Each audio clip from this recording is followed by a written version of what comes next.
아내가 암투병 중일 때 남편은 매일 병원에 있었습니다. 하지만 그가 진짜 만나고 있던 건 아내가 아니었습니다. 여러분, 오늘 이야기는 정말 말하면서도 화가 치밀어 오르는 내용인데요. 끝까지 보시면 분명 여러분도 주먹을 불끈 쥐게 되실 겁니다. 본격적인 이야기 시작하기 전에 구독과 좋아요 버튼 꾹 눌러주시고요. 알림 설정까지 해주시면 이런 충격적인 이야기들을 가장 먼저 받아보실 수 있습니다. 자, 그럼 시작하겠습니다. 이 사람 우리 편의상 김민수라고 부르겠습니다. 김민수 씨는 겉으로 보기엔 정말 완벽한 남편이었어요. 아내 은지 씨가 유방암 3기 판정을 받았을 때 그의 반응은 드라마처럼 완벽했죠. 여보, 걱정하지 마. 내가 다 있잖아. 회사도 휴직하고 너만 볼게. 실제로 민수 씨는 다니던 중견기업 팀장 자리를 정리하고 병원에 상주했습니다. 아침 6시에 병원 도착해서 밤 11시까지. 매일같이요. 주변 사람들의 반응은 한결같았죠. 아유, 요즘 저런 남편 어디 있어? 은지 씨 정말 복 받았네. 장모님은 사위를 보면서 눈물까지 흘렸대요. 민수야, 우리 딸 옆에 내가 있어서 정말 다행이다. 고맙다, 정말 고마워. 민수 씨는 그때마다 겸손하게 웃으며 말했죠. 당연한 걸 가지고 뭘요, 어머님. 제 아내인데요. 끝까지 함께 할 겁니다. 정말 모범적이죠? 그런데 여러분, 여기서부터가 진짜 이야기입니다. 민수 씨의 하루 일과를 자세히 들여다보면요. 아침 6시 병원 도착. 은지 씨 손잡고 여보 오늘도 힘내자 하면서 아침 식사 챙겨주고 8시쯤 되면 잠깐 화장실 좀 다녀올게 하면서 자리를 비웁니다. 그런데 이게 10분이 아니라 30분, 1시간씩 걸려요. 돌아오면 은지 씨가 물어봤대요. 여보 어디 갔었어? 한참 걸렸네. 그럼 민수 씨는 태연하게 대답하죠. 아, 병원 돌아다니야 보니까 시간 가는 줄 몰랐어. 답답해서 바람 좀 쐬고 왔지. 여보, 링거 다 떨어졌네. 간호사 선생님 불러야겠다. 자연스럽게 화제를 돌리는 거예요.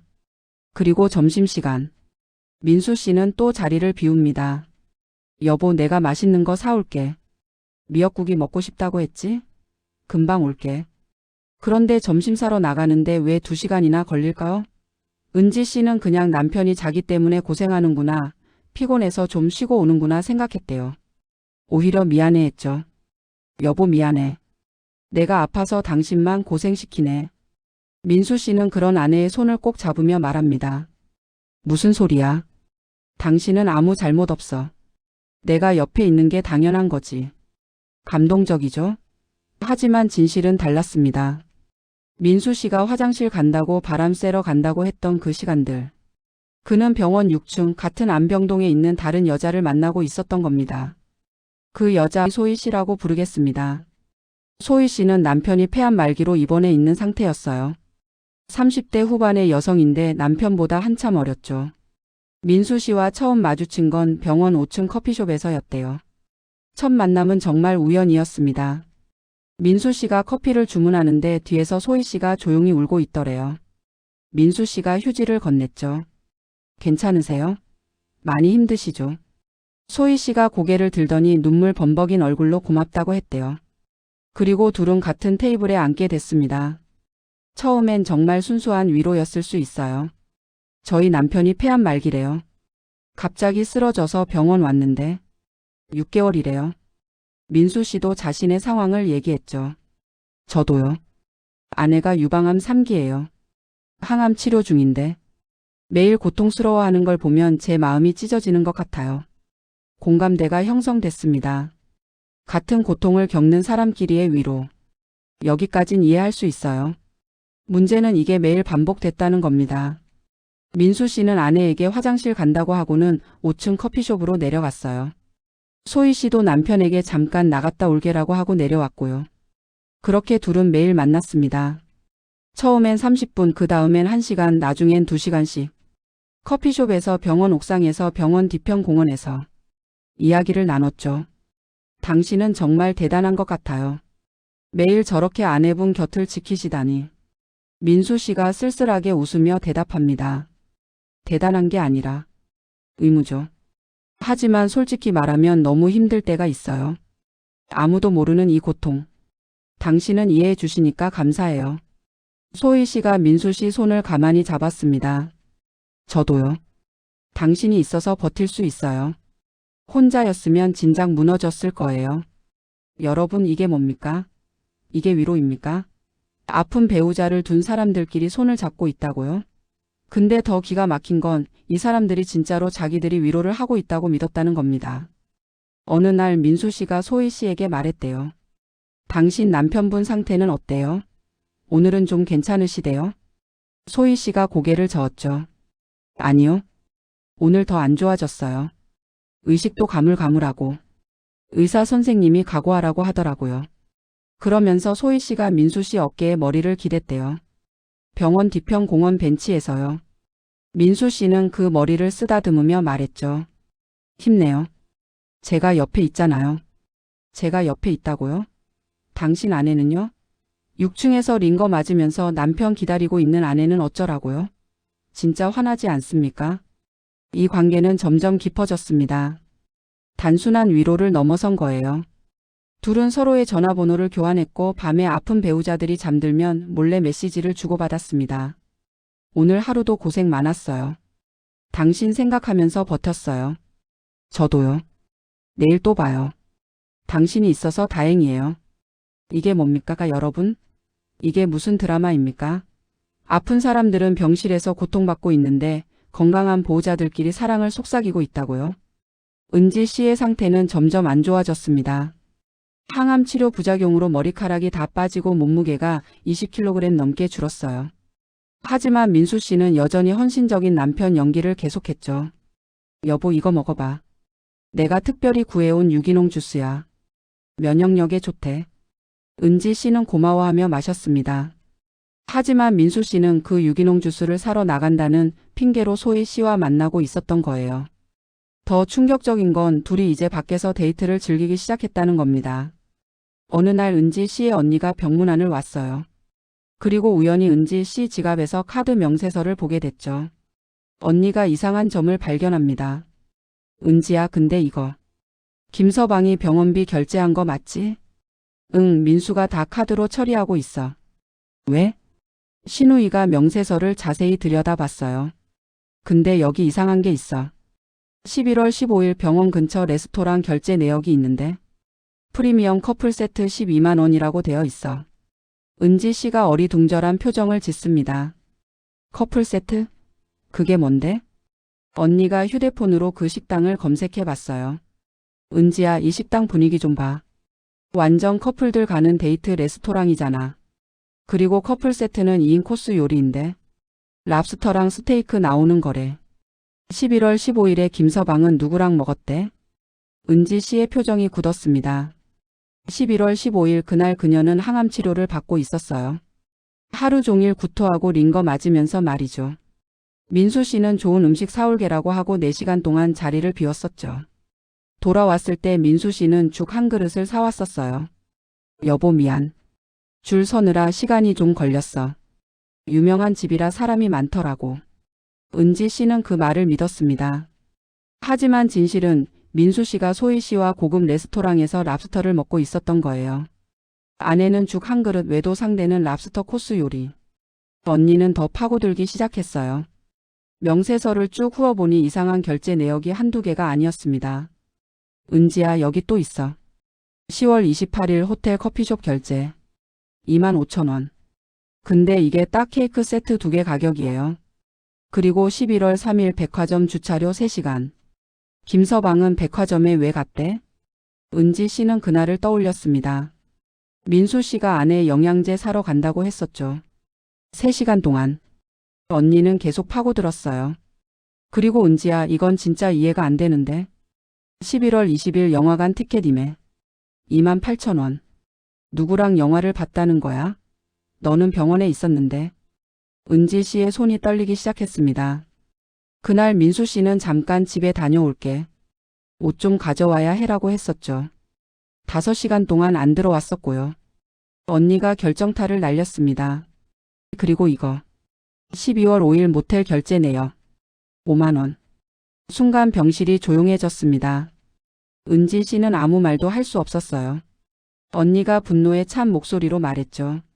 이 자식이 뭐 하는 짓이야? 너는 병원에서 죽어라 고생하고 있는데 이 인간이 밖에서 바람 피우고 있었던 거 아냐? 그때 마침 민수 씨가 병실 문을 열고 들어왔습니다. 손에는 과일 바구니를 들고요. 여보, 내가 제주도산 한라봉 구해왔어. 비타민이 풍부하대. 그리고 처형도 오셨네요. 안녕하세요. 언니는 벌떡 일어나 카드 명세서를 민수 씨 얼굴에 던졌습니다. 야, 이 개자식아. 이게 뭐야? 커플 세트? 모텔? 너 지금 내 동생이 병원에 입원해 있는데 바람 피운 거야. 민수 씨의 얼굴이 하얗게 질렸습니다. 하지만 그는 곧 진정하고 억울한 표정을 지으며 말했죠. 처형 오해예요. 그게 아니라 제가 간병인 선생님이랑 식사한 거예요. 간병인 선생님도 먹어야 하잖아요. 언니는 비웃었습니다. 간병인? 은지는 간병인 쓴 적 없는데? 그리고 간병인한테 12만 원짜리 랍스터 사주는 사람이 어딨어? 모텔은 또 뭐야? 간병인이랑 모텔 간 거야? 민수 씨는 말문이 막혔고 은지 씨는 그저 남편을 멍하니 쳐다보고만 있었습니다. 은지 씨는 남편을 추궁하지 않았습니다. 아니, 못했어요. 왜냐고요? 자기가 죽어가고 있다는 걸 알았거든요.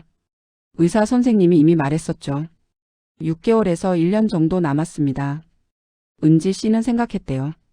내가 죽으면 이 사람 혼자 남는데 지금 싸워서 뭐하나. 내가 참자. 이게 말이 됩니까? 배신당한 아내가 남편을 위해 참는다고요? 하지만 은지 씨는 언니를 말렸습니다. 은지야, 그냥 넘어가지 마. 이건 아니잖아. 은지 씨가 고개를 저었어요. 내가 얼마나 더 살지도 모르는데. 지금 민수 괴롭혀서 뭐해. 그 사람도 많이 힘들 거야. 내가 아파서 스트레스를 받았나 봐. 이해해 줄게. 언니는 울면서 병실을 나갔습니다. 그리고 민수 씨는 은지 씨 앞에 무릎을 꿇었죠. 여보, 미안해. 정말 미안해. 내가 정신이 없었어. 당신 아픈 거 보면서 너무 힘들어서. 잠깐 정신 나간 거야. 다시는 안 그럴게. 약속할게. 은지 씨는 남편의 머리를 쓰다듬으며 말했습니다. 괜찮아. 내가 너무 오래 아프고 있어서 미안해. 당신만 고생시키고. 여러분, 이게 정상입니까? 바람핀 남편이 용서받고 아픈 아내가 사과하는 상황이라고요? 진짜 화가 나지 않습니까? 하지만 민수 씨의 거짓말은 여기서 끝나지 않았습니다. 그는 은지 씨 앞에서 반성하는 척했지만 여전히 소희 씨를 만나고 있었거든요. 오히려 더 대담해졌어요. 이제는 은지 씨가 잠든 밤 시간을 이용했습니다. 자정이 넘으면 민수 씨는 커피 좀 마시고 올게라고 하고 병실을 나갔어요. 그리고 소희 씨를 만났죠. 병원 주차장에 세워둔 차 안에서. 소희 씨가 물었습니다. 아내분이 눈치챘어요? 민수 씨가 한숨을 쉬며 대답했죠. 카드 내역 들켰어. 처형이 발견했더라고. 소희 씨가 놀라며 물었어요. 그럼 어떡해요? 이제 못 만나는 거예요? 민수 씨가 소희 씨 손을 꼭 잡았습니다. 아니야. 괜찮아. 아내가 이해해줬어. 그리고 솔직히 말하면 아내가 얼마 못 가. 의사가 3개월이래. 소희 씨가 복잡한 표정을 지었어요. 그래도 지금은 아내분이 더 중요한 거 아니에요? 민수 씨가 고개를 저었습니다. 나한테 지금 중요한 건 당신이야. 아내는 이미 떠나가고 있어. 하지만 당신은 내 곁에 있잖아. 내 미래는 당신이야. 여러분 들으셨습니까? 아내는 떠나가고 있다라고 말하는 남편. 이게 사람입니까? 아직 숨쉬고 있는 아내를 두고 이미 죽은 사람 취급하는 거예요. 더 기가 막힌 건 소희 씨의 남편도 비슷한 시기에 세상을 떠났다는 겁니다. 12월 말에요. 그리고 소희 씨는 장례를 치르면서 민수 씨에게 연락했죠. 장례 끝났어요. 이제 자유로워졌어요. 민수 씨가 답장했습니다. 고생했어요. 조금만 기다려줘요. 나도 곧. 나도 곧? 곧 뭐가 곧이에요? 아내가 죽기를 기다린다는 겁니까? 그리고 정말로 그 일이 일어났습니다. 1월 중순 은지 씨의 상태가 급격히 악화됐어요. 의사 선생님이 민수 씨를 불러 말했습니다. 각오하셔야 할 것 같습니다. 길어야 일주일. 민수 씨는 의사 선생님 앞에서는 눈물을 흘렸어요.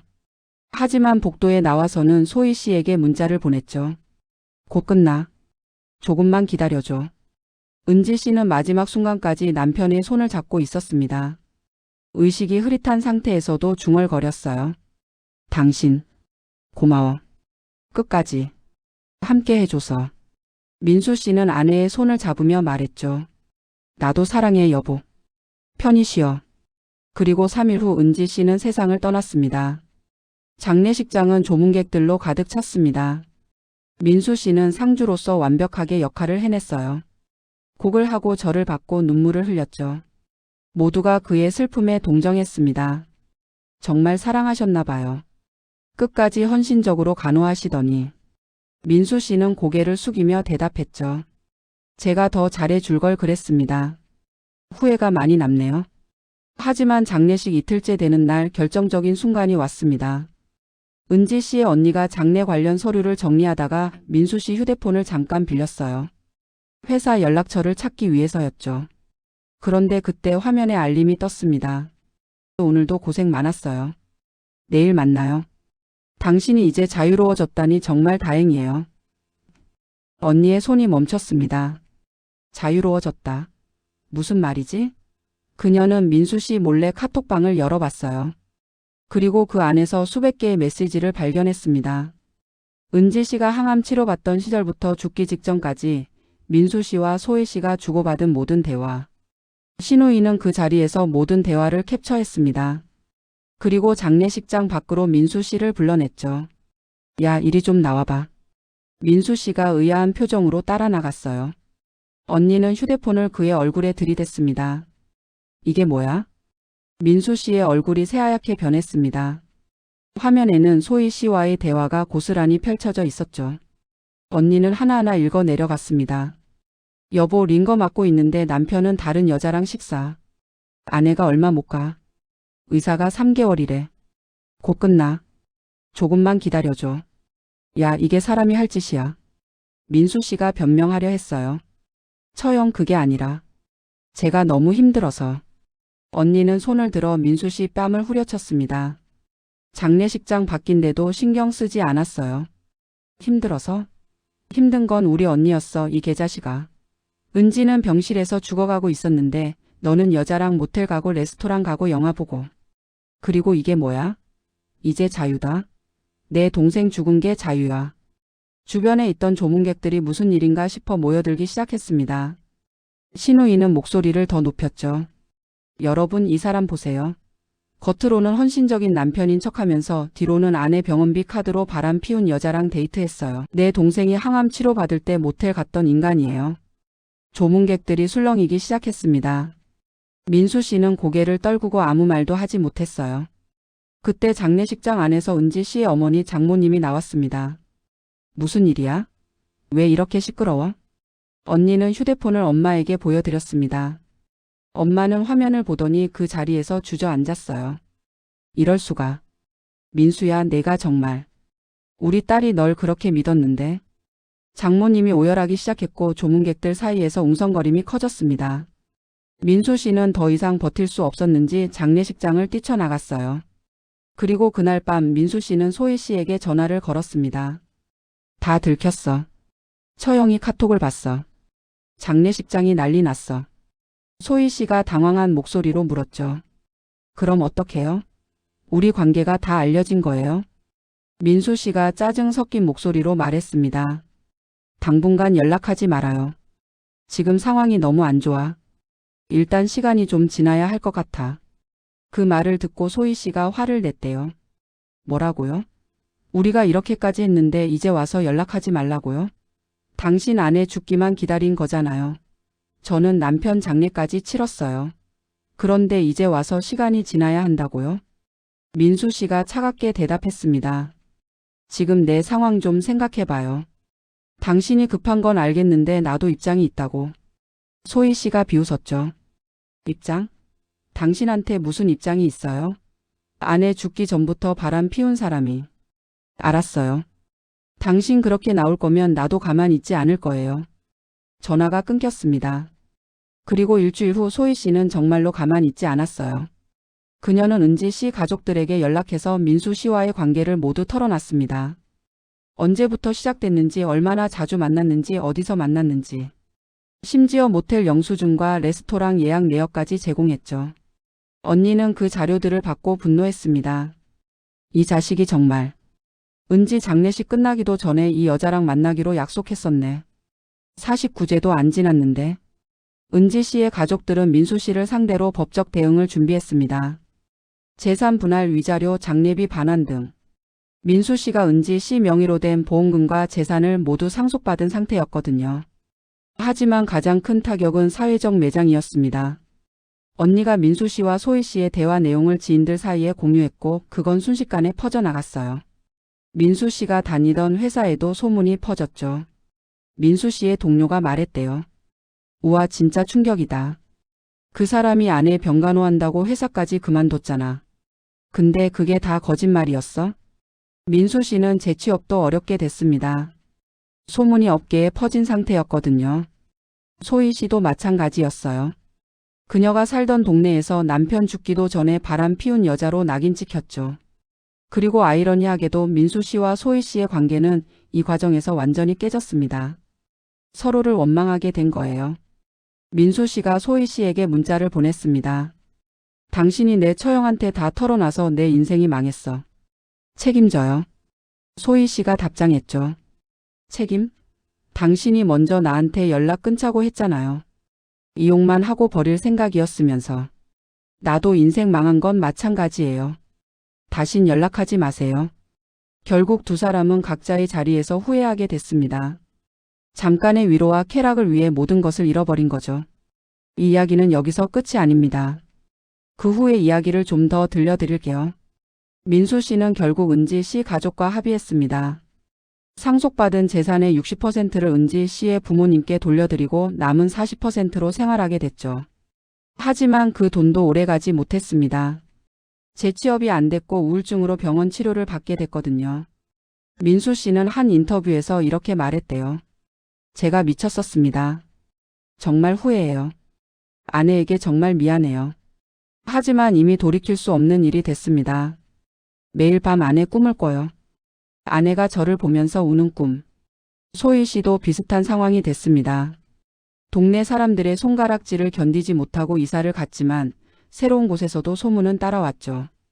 그녀는 결국 다른 도시로 완전히 떠났대요. 소희 씨도 인터뷰에서 말했습니다. 저도 제가 왜 그랬는지 모르겠어요. 남편이 죽어가고 있었는데 저는 위로받고 싶었던 것뿐이었는데 선을 넘어버렸어요. 돌아가신 남편한테도 미안하고 그분 아내분한테도 미안해요. 은지 씨의 어머니는 딸의 영정 사진 앞에서 이렇게 말했대요. 우리 딸이 마지막까지 그 사람을 사랑했어요. 마지막 순간까지 고마워라고 말했대요. 그 순간 그 사람은 다른 여자 생각하고 있었을 텐데. 우리 딸이 너무 불쌍해요. 언니는 지금도 분노하고 있습니다. 내 동생은 끝까지 그 사람을 믿었어요. 카드 내역 봤을 때도 그 사람도 힘들었을 거야 라고 하면서 이해해 줬어요. 그런 사람을 배신한 거예요. 전 평생 용서 못해요. 여러분 이 이야기를 통해 무엇을 느끼셨나요? 위로와 사랑은 종이 한 장 차이일 수 있습니다. 하지만 그 종이 한 장을 넘는 순간 모든 것이 무너집니다. 민수 씨와 소희 씨는 그 순간의 선택으로 평생을 후회하며 살게 됐습니다. 은지 씨는 마지막까지 남편을 사랑했습니다. 그 사랑이 배신당했다는 사실조차 모르고 눈을 감았죠. 어쩌면 그게 다행일 수도 있습니다. 진실을 알았다면 얼마나 고통스러웠을까요? 하지만 진실은 언젠가 드러나게 되어 있습니다. 그리고 그 진실은 관련된 모든 사람을 파괴합니다. 민수 씨도 소희 씨도 은지 씨 가족도 모두가 피해자가 됐어요. 이 이야기가 누군가에겐 경각심이 되길 바랍니다. 힘들다고 외롭다고 위로가 필요하다고 해서 넘지 말아야 할 선을 넘어서는 안 됩니다. 그 선을 넘는 순간 당신은 가해자가 되고 주변의 모든 사람이 피해자가 됩니다. 은지 씨의 무덤 앞에는 지금도 꽃이 놓여 있습니다. 언니가 매주 갖다 놓는 꽃이죠. 민수 씨는 그 무덤에 갈 수 없습니다. 은지 씨 가족들이 접근 금지를 요청했거든요. 민수 씨는 혼자 작은 원룸에서 살고 있습니다.